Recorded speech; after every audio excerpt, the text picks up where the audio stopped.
A lot of tough issues that our country is facing. Does this mandate make sense? That's the role of Face the Nation, to focus on the issues at hand. That means a civil, contextualized conversation with perspective. Who is George Santos? He's a fraud. The New York Republicans are calling you a disgrace.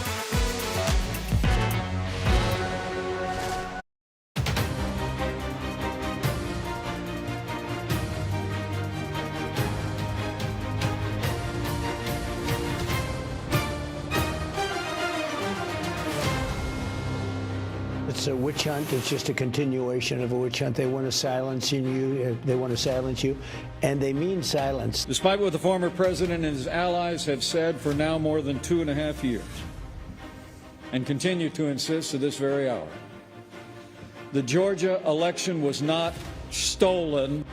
This summit comes at a moment when our region and the world are being tested by geopolitical competition, by a climate crisis, by Russia's war of aggression against Ukraine, by nuclear provocations. Hello, I'm Robert Costa in Washington. Welcome to America Decides. Former President Trump now facing an increasingly complicated legal and political schedule. Trump and his 18 co-defendants have now until Friday next week to surrender to authorities in Georgia in that 2020 election case. That's 2 days after the first Republican primary debate. And Fulton County District Attorney Fani Willis, she wants to go on trial starting March 4th, 2024. That's 1 day before the big contests of Super Tuesday and a week before Georgia's Republican primary. For more on all of this, CBS News congressional correspondent Scott McFarland and Nicole Killian join us now. Nicole is in Atlanta covering Fulton County day by day. Nicole, let's begin with you. What's the latest in Georgia? Well, as you can see, Bob, we are now outside of the Fulton County Jail, outside of the entrance where they normally process people for intake. And this is where we expect the former president and all of these 18 co-defendants to eventually surrender and turn themselves in for processing. The sheriff has made clear that he is going to treat all of these individuals just like anyone else, mugshots and all. We have yet to see any of these defendants surrender, but worth noting that just a short time ago, it appears that Jeffrey Clark has now contested this proposed trial date by District Attorney Fani Willis, this March 4th trial date that she has proposed 1 day before Super Tuesday. And in this court filing, his attorneys argue that the district attorney's office did not confer with opposing counsel and that they have no earthly idea what their schedules may be. So he and his attorneys are arguing that this date is premature. Nicole, I've been talking to some sources at the IRS. It seems like you've been in Georgia so much, you might start having to use that as your zip code down there. And Scott, I mean, you've spent so much time outside the federal courthouse in Washington. I hope that's not becoming your new address. But how is the federal case in Washington playing out right near the Capitol where the insurrection took place? How is that going to affect, if at all, what's going on in Georgia? Could be really impactful. I'm fixated on this one date on the calendar, August 28th. It's a week from Monday. That same day, 10 a.m. Eastern Time, is a pivotal hearing in this federal case Jack Smith has brought in the 2020 election. The D.C. federal judge is likely to set the trial date that day. She's also likely to speak or could speak about all the things Donald Trump has been posting about her, about Jack Smith, about the case, about the District of Columbia. All that could come up 10 a.m. Eastern Time on Monday. That same day, that same time, in Georgia, in federal court, Mark Meadows has a hearing to move his case from Fulton County to federal court. It's likely a pivotal hearing because it could indicate, it could foreshadow what Trump's going to argue when he likely argues to move his case from local court to federal court in Georgia. All that happens at the same time that Monday morning, and everything is in such close proximity. That's just after the surrender deadline for Trump and the others in Fulton County. It's also the same time as a potential hearing in the Florida federal case. So put aside all these legal challenges, including the one Jeffrey Clark has just made that Nicole just referenced. The court hearings are going to start to clash with each other, which adds another complication. Let's dig into this a little bit. Nicole, can you jump in on that? If some of these defendants, including Trump himself, start to argue that this shouldn't play out in Georgia, that it should be a federal case, What's the response from the Fulton County District Attorney and your sources close to this case? Is there a real possibility that the entire Georgia case could be pushed off to the federal side or not? Well, keep in mind, and in talking to legal experts, what they say is that, in terms of trying to get this moved to federal court, that really is only going to apply to a fraction of these defendants. I mean, in the case of Mark Meadows, a lot of the details that were cited in this indictment stem from his time when he served as the former president's chief of staff at the White House. So potentially he has a case and argument to make, as does the former president. But for Rudy Giuliani, he was not working at the White House at the time, so maybe not. So I think it may be hard or a difficult scenario to see all of these defendants try to push this to federal court if they were not former White House or administration officials. Jeffrey Clark, another example, who might be able to make that argument. But even still, I don't know that that is going to dissuade the district attorney in any way. I think she is determined to try this case, and, she has been involved in complicated cases before. So I expect that the district attorney would try to contest this in some shape or form if we see others follow Mark Meadows' lead. Speaking of the district attorney, let's listen to what former President Trump had to say today to Larry Kudlow about her and other prosecutors. It's a witch hunt. It's just a continuation of a witch hunt. They want to silence you. They want to silence you. And they mean silence. They are, I think they're sick people. I think they are people that have no idea how the world works, and they have no idea the anger they cause.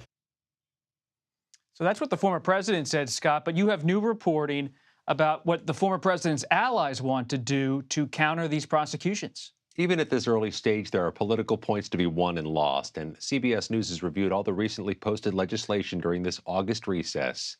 3 different proposals to defund Jack Smith from U.S. House Republicans, to strip the funding for his prosecution, and in one case, Bob, to strip his paycheck. This is nothing that's going to pass the Senate or certainly be signed by the president, but it's impactful for a few different reasons. House Republicans are rallying behind these bills. It's a political message. Some of them may want Trump's endorsement in primaries next year, so this may look good to them politically. But also, one of the proposals from Marjorie Taylor Greene, there in the middle, might add that language to appropriations bills. And we are in a very fragile state right now in getting spending bills passed and a federal government shutdown averted. If that language gets added to an appropriations bill, it could make it easier or more likely that the government shuts down and complicate any chances of keeping that train on the tracks and keeping the government open. Nicole, you're down there in Georgia tracking not only the cases, but the politics of all of this. Georgia's a swing state after what happened in 2020. 2 Democratic senators. Republicans are trying to come back in that state. How is the political side of Georgia playing out, on unfolding, especially because the incumbent governor, Brian Kemp, isn't exactly a Trump ally? Yeah, well, I think it's interesting to piggyback off of Scott in the sense that, to a certain extent, we're seeing some Republican lawmakers here in the state take a page out of House Republicans' playbook, in the sense that you also have state lawmakers who are now calling for Bonnie Willis's office to be defunded. And just today, there was a state senator who is now calling for a special emergency session for the state legislature to reconvene to investigate the district attorney as a result of this indictment. And now the district attorney's office is not commenting on that. The governor's office hasn't either. But one of the governor's political aides did weigh in prior to this request by the state senator, apparently kind of knocking down this idea, suggesting, why would we kick an election mule down for a second time? I'm kind of paraphrasing his language there. It was a little more colorful than that. But, I think if you were to ask the governor, it sounds like he probably doesn't want to go there. But certainly this is something where other lawmakers could start to raise calls as well, obviously to hold a special session here in the state. Either the governor would have to convene that, or you would have to have 3/5 of the state legislature in agreement pushing for this. So it doesn't appear that this state senator has that kind of support. So that's something certainly to watch going forward. Nicole, very quickly, any word on when former President Trump plans to show up in Georgia to surrender to authorities? Well, From what we're hearing, it sounds like that he will do this at some point in time next week. But keep in mind, once again, this could kind of bump up against the calendar. As you very well know, the first Republican presidential primary debate is scheduled for next Wednesday in Milwaukee. We understand, at least as of now, the former president is unlikely to attend. But that being said, this whole speculation and, reporting around when he may turn himself in, and just his case in general, of course, continues to generate a lot of attention. So it could potentially steal some of the attention away from that debate if he doesn't show up, if he turns himself in, let's say midweek. I mean, who knows? But that being said, we will have to wait and see. I think our understanding is the negotiations are still underway for his surrender. Nicole Killian, Scott McFarland, thank you so much for your reporting. And in 6 days, the Republican field will face off on the debate stage for the first time. But will the former president be there? We'll discuss next. You're streaming America Decides.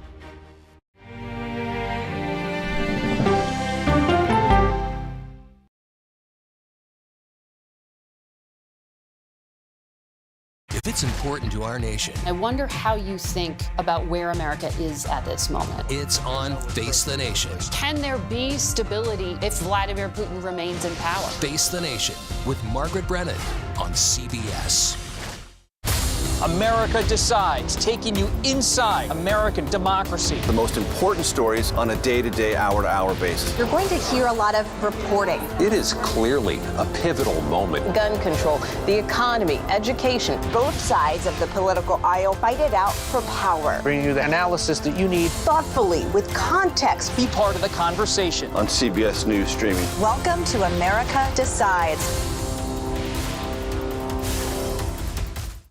An original documentary from CBS reports. I always tell people that Twitter would not be Twitter without Black Twitter. It's just us being in fellowship with each other. And it becomes a conversation you don't want to be left out of. People really started to recognize the power of activism on Twitter. Based on that one tweet, the hashtag #OscarSoWhite was trending around the world. If anything has really powered Black Twitter, it's been humor. If your food ain't right, we're going to tell you about that too. We tend to create change, create culture and cool. That's how movements happen on Black Twitter and go beyond more than that. Black Twitter, the Twitterverse that changed a generation. Now streaming on the free CBS News app. When weather turns extreme, the threat of severe weather and dangerous tornadoes is expected to last. CBS News and the Weather Channel bring you virtual weather technology so advanced, so real. Let's bring in our partners at the Weather Channel. Now 6 feet of water, imagine that. Cars that can act like battery lamps. These hyper-realistic simulations show you what the weather will look and feel like before it happens. Feel the forecast, streaming on CBS News. An original documentary from CBS reports. The carnage in our nation's schools has become painfully repetitive. Not one more child! School shootings have parents fighting mad. I promised my daughter I was going to fight. It's going to keep on happening. And teachers taking lessons in how to fight back. This is an exercise. We approach it as it's you or them. It shouldn't have to be your teacher's job to protect your life. But will the battle over gun control, People are afraid that they're going to lose their gun rights altogether, be the hardest lesson of all? The exercise, you're having to shoot at an adult. Are you prepared to have to kill one of your students? Guns in the Classroom, now streaming on the free CBS News app. She's the most successful alpine skier, male or female, ever, and a worldwide inspiration. We need a lot of women doing sports really, really well. The story of Michaela Schifrin's game-changing reign at the top of the slopes when we go person to person. Honestly, Megan, if you don't like it, I'm sorry. I've been very nice to you, although I could probably maybe not be based on the way you have treated me. I never attacked him on his look, and believe me, there's plenty of subject matter. He wants to be a tough guy. Well, let me talk. Quiet. Wow, that was almost a decade ago. Welcome back to America Decides. That was Donald Trump back in 2015 and 2016. The now former president holds a commanding lead this summer in the polls, but the question remains in the GOP race, will he attend next week's first GOP debate? I tell people, I've debated Donald Trump 1,000 times, just never with the cameras on. But Look, I know the former president. I know everybody on that stage, and I'm looking forward to having a vigorous debate. I think everybody has a responsibility to show up and debate. I think that that's an important part of the process. And to say that somehow you're above it, I don't think that's what the voters want to hear. Ashley Etienne and Maura Gillespie join us now. Ashley is a CBS News contributor and the former communications director for Vice President Kamala Harris and former House Speaker Nancy Pelosi. Maura is the founder of Blue Stack Strategies. She previously served as an advisor to former House Speaker John Boehner and former Congressman Adam Kinzinger. Great to have both of you here for America Decides. Maura, let's begin with you. Former President Trump, your sources in the GOP, your colleagues in that party, what do they think about what he's going to do next week? He'll likely host his own thing, whether he calls into different shows and complains about the debate or hosts his own on Truth Social or whatever platform he chooses, with maybe Tucker Carlson has been rumored. But I think he'll do his own thing. Obviously, it could be a last-minute decision, but he has made it pretty clear he doesn't see a reason to debate or sign the pledge. So, but I will say, watching that back, I'm really looking forward to him not being on the debate stage, because I'd love to hear about the issues and what each candidate is going to bring to the table as far as how they plan to address the issues facing everyday Americans. Ashley, if former President Trump doesn't show up, does that take the oxygen out of the debate? Do Democrats see that as kind of a non-event, or will they be paying close attention?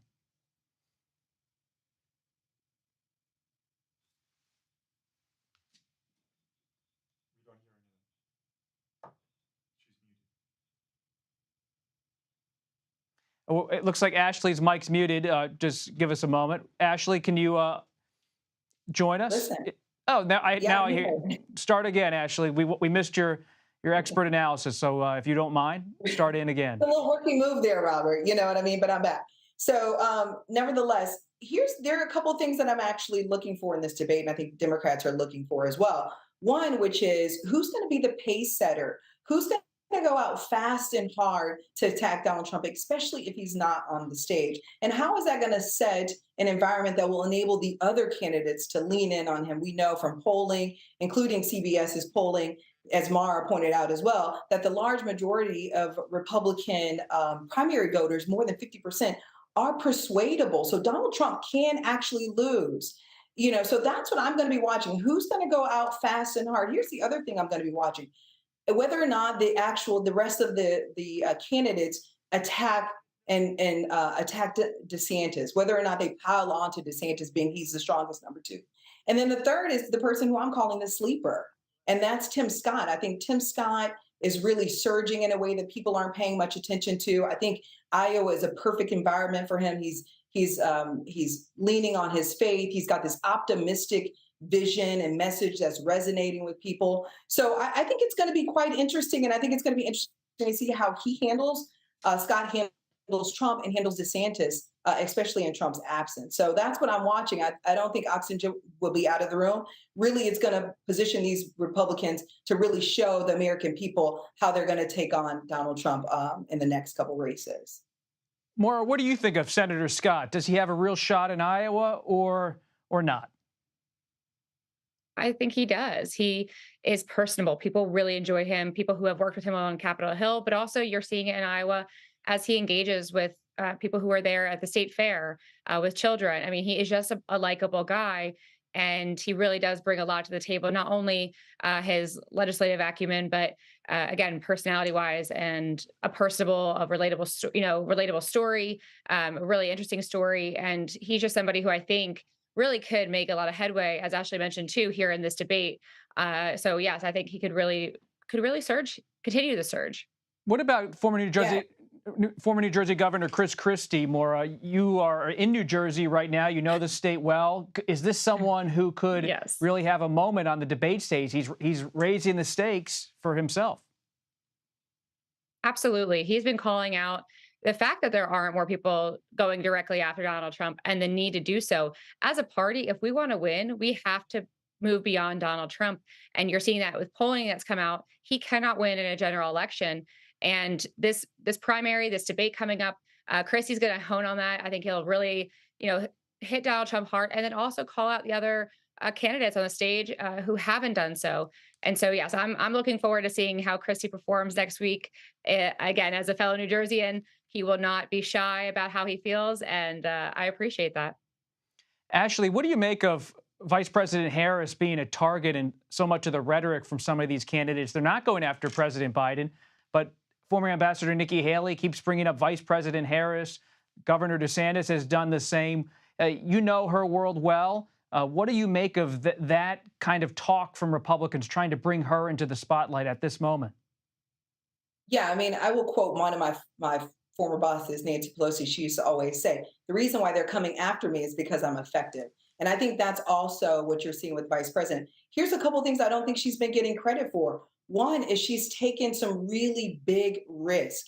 She went down to Florida and confronted the Republican Party on the issue of race, not just DeSantis, but on the issue of race. And that smoked out Tim Scott. And then Tim Scott came out and criticized the field and DeSantis about this issue. So it enabled him to come out and criticize and really hold the governor accountable for his actions and really raise this issue on a bigger stage. So she's been really taking some really calculated risks, going down to Tennessee, going to Iowa to talk about abortion. And that's when you're the vice president, that's what you have to do. You have to take risks because President Biden needs her not to have a moment, but he needs her to catch fire. And I think she's actually doing that. So I'm not surprised that they're coming after her because she's actually finding her footing and is being incredibly effective in creating value for President Biden. And Maura, any quick thoughts on that? Why Republicans keep bringing up Vice President Harris? It's a winning message for Republicans, especially when you're trying to, appeal to the base. She just is she's not likable to the Republican Party, and they're never going to get behind her. So if they feel like the threat is that she will become president because of Joe Biden's age, that's a clever tactic for the Republican Party to use because they can rally behind that. If they aren't already rallied behind, they don't want Joe Biden to be president, they'll definitely rally around the fact they don't want Vice President Harris to become president.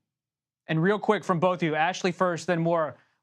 Who do you predict will be one name we'll be talking about next Thursday, a week from today, after the Republican debate? Ashley? I think you're going to be talking about DeSantis. I don't think he can pull it out. I think we've seen the best that he's got. So I think he's going to continue to, prove this point that the reset is not resetting. So that's who I think we're going to be talking about. And then also, I'm putting money on Tim Scott.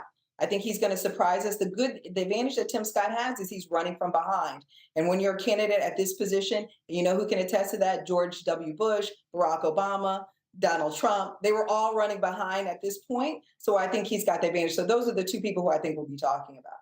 Maura, close it up for us. I think Ramaswamy is going to make DeSantis look pretty silly, and that'll frustrate DeSantis. And then I believe Chris Christie will be somebody who will have plenty of zingers that we will remember and talk about on Thursday. Excellent. Great to have you both here, as always, for your top-rate analysis. Ashley Etienne and Maura Gillespie, two veteran strategists, thank you so much for being here. Now, President Biden is set to host a first-of-its-kind summit with the leaders of Japan and South Korea. That's tomorrow. What they're hoping to accomplish, we'll get into that next. You're streaming America Decides.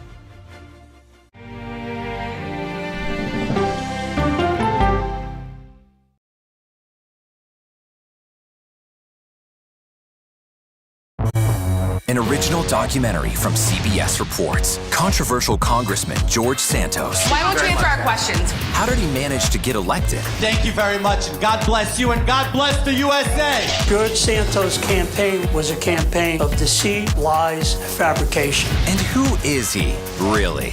I knew him as Anthony DeVolder from Queens. Really, who he is, he's a fraud. I compare him to the Tinder swindler. From people who know him, the truth, the facts, the lies. He would say that he was worth $100 million.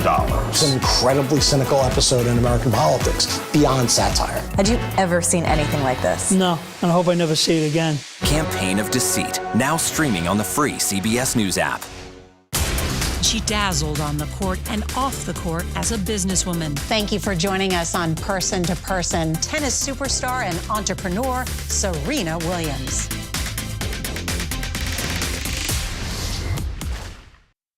an original CBS Reports documentary. I asked my students, what are we going to do about racism in the United States? The backlash over teaching about racism in American schools. I don't think it has any place in the classroom. We can either pretend and say, no, we're not racist and we're all great people, or we can actually start to do the really, really hard work of addressing it. How did you lose your job? I made the statement that white privilege is a fact. Is it helping diversity and inclusion? When you bring in different people's stories and experience, it enriches education. If you don't talk about something, it doesn't go away. Or driving us further apart? What schools are doing to our children in the name of anti-racism is in fact teaching them racism. The intention is to put us in this war against each other. An original CBS Reports documentary, streaming now.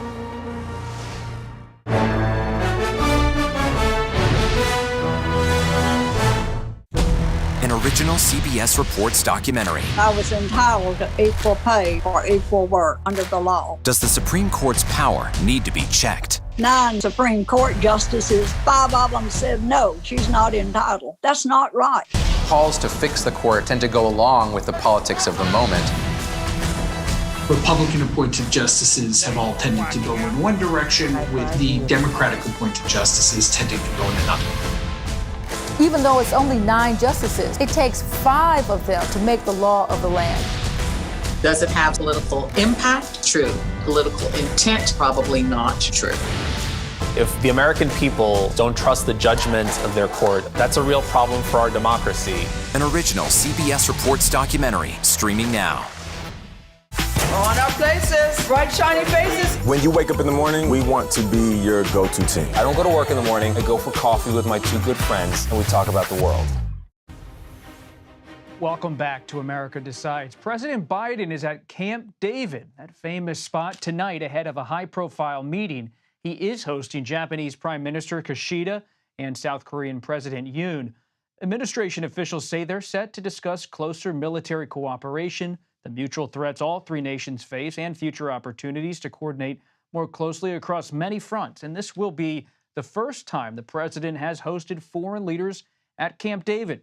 CBS News correspondent Christina Ruffini joins us now from the White House. Christina, always great to chat with you. What is this summit? Thank you, Christina. Great to have you here. So what is this summit going to be about? Is it all about China more than anything, or are some other things on the agenda too? Well, officials have been asked that question directly, including Secretary of State Antony Blinken, and he swerved a little bit and said, look, these are allies that have a lot of things to talk about. Obviously, regional security is going to be top of the list, but there are other issues like the environment, like close cooperation, like military drills that they want to discuss. But this is coming at a really critical time when these 3 allies are seeing not only a rising China, but increasingly concerning alliance for them anyway between Russia and China. So they want to make sure they're in a position to defend their territory and the region if and when it comes to that. And look, Russia's intervention in Ukraine has made these countries nervous watching China, which could potentially have geographic aspirations in the Asia-Pacific region. But there's a bit of a catch here, whereas in all these, Japan and Korea are very close allies with the United States, but Japan and Korea have a complicated historical relationship. So this is the first time President Biden has brought leaders together at Camp David, and these 2 countries actually met bilaterally for the first time since 2012 in March. So there's an effort by the U.S. to try to consolidate these 2 countries who have the same goals in a lot of places but have this contentious history to all get on the same page with security cooperation and with communication so that they can help fulfill that agenda together. Could China be a way to do that? China has been increasing cooperation with Russia, with North Korea to some extent. So how has that effort by the Chinese been important in prompting more of a conversation among all these nations? I think it's been forcing the issue more than we've seen previously. Look, I mean, this meeting in March between the 2 leaders was really groundbreaking. The thing they're dealing with is all politics are local, and that's true even in Japan and Korea. Both these leaders are up for re-election, and they have domestic populations, that have long-held antagonistic feelings towards the politics of Japan or towards the politics of South Korea. And this goes back to World War II, when Japan occupied part of Korea, and then the Koreans get upset about that history, and the Japanese get very upset about the rhetoric coming out of Korea. So this is a long-standing issue that the U.S. has tried to resolve and kind of, no one wants to brush these issues under the carpet. They're important, and they're important to the domestic populations.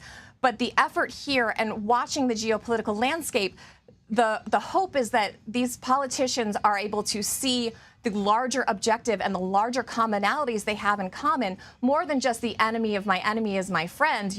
But we all have to work together to get these objectives, because they're looking at China, they're looking at Russia, and realizing they're going to need help, and they might need each other no matter how complicated that past history has been. Excellent reporting. We really appreciate you taking the time. From the White House, Christina Ruffini, CBS News correspondent. That ends our show today. You can stream America Decides Monday to Thursday at 5 p.m. Eastern. You're streaming CBS News.